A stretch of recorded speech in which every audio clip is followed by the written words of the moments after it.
Dekada 70 pa nang umpisahang pasukin ni Ma'am Cecil ang larangan ng prosthetics. Tinawag nila sa akin legendary prosthetics kasi sa local kasi parang ako unang-unang nag-start yan. Kahit sabihin mo pa na hindi man ako, pero parang ako ang nakilala. Ilan sa mga pelikula at teledramang ginawa ni Ma'am Cecil ng prosthetics ay Darna, Jezebel, Oro Plata Mata at Shake, Rattle and Roll. May dalawang klase ng prosthetic application. Pwedeng gumawa na ng design at ikakabit na lang sa balat at pwede rin namang direktang magdi-design sa balat. Ang kada isang prosthetic makeup ay inaabot daw ng kalahating araw bago matapos. Kailangan kasi itong patuyuin. Depende pa yan sa detalye at laki.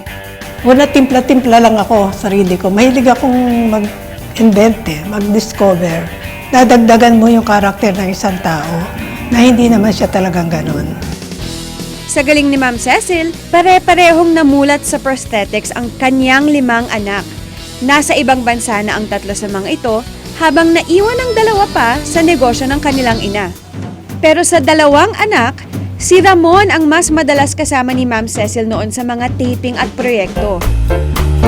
Si Ramon kasi ang bunso, parang yan ang malapit sa akin.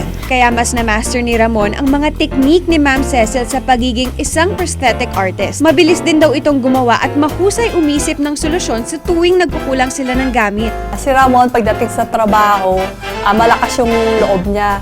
Kahit na, alam may hiningin isang hindi pa niya nagagawa, sige, gagawin natin. Kung wala pa o kailangan bilhin, alis agad yan, bibili agad nung kailangan.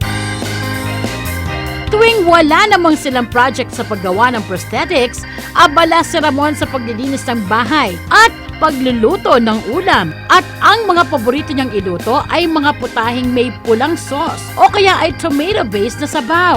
Ito kasi ang pinaka-paborito niyang lutuin at ihain sa mga anak. Hindi raw sukat akalain ni Ramon na mapupunta siya sa parehong daan na tinahak ng kanyang ina. Pagpipiloto kasi ang nais niya nung bata pa siya. Yung iniisip ko before is maging piloto, maging isang fireman, dentist. Pero di nagtagal, minahal na niya ang trabahong ito. Lalo pat na-discover raw niyang sa paraang ito ay mas magkakasama sila ng matagal ng kanyang ina. Mas lalong naging close kami. Kasi mas nagiging intact yung trabaho namin, nagtutulungan kami. Sa lahat ng kanilang ginagawa, zombie ang forte ni Ramon. Espesyal daw ang mga zombie sa kanya dahil noong nag-premiere night sa ating bansa ang sikat na American series na Walking Dead Season 2 and 4, sila ang gumawa ng zombie prosthetics na ginamit dito. Pero alam mo ba ang mas kahanga-hanga kay Kuya Ramon, Ate May? Isa rin siyang tatay/nanay sa kanyang mga anak ngayon. Like mother, like son. Bilang tatay, si daddy ko, very hands-on yan. Simula nung bata ko, yan yung gumigising sa amin sa umaga, nag-prepare ng breakfast namin and everything. Kahit nga raw may shooting ng pelikula si Kuya Ramon, hindi raw niya nakakalimutan na ipagluto ang mga anak.